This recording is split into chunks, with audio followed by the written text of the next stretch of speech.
சட்டமன்ற செயலர் அறையில் எடப்பாடி கே பழனிசாமி தரப்பு எம்எல்ஏக்கள் இருக்கின்றனர். சட்டமன்ற செயலரிடம் எம்எல்ஏக்கள் மன்னிப்பு கடிதம் கொடுத்துள்ளனர். அதிமுக கொறடா உத்தரவை மீறி தாவேகாவுக்கு வாக்களித்ததற்கு மன்னிப்பு கோரி சபாநாயகரிடம் கடிதம் கொடுத்திருக்கிறார்கள் எடப்பாடி கே பழனிசாமி தரப்பு எம்எல்ஏக்கள்.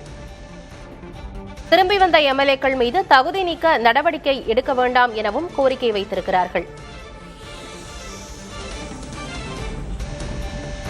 சட்டமன்ற செயலர் அறையில் சபாநாயகரை சந்தித்துள்ளனர் எடப்பாடி கே பழனிசாமி தரப்பு எம்எல்ஏக்கள்.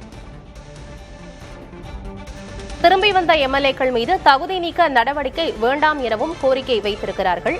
அதிமுக கொறடா உத்தரவை மீறி தாவேகாவுக்கு வாக்களித்ததற்கு மன்னிப்பு கோரியும் சபாநாயகரிடம் கடிதம் கொடுத்துள்ளனர்.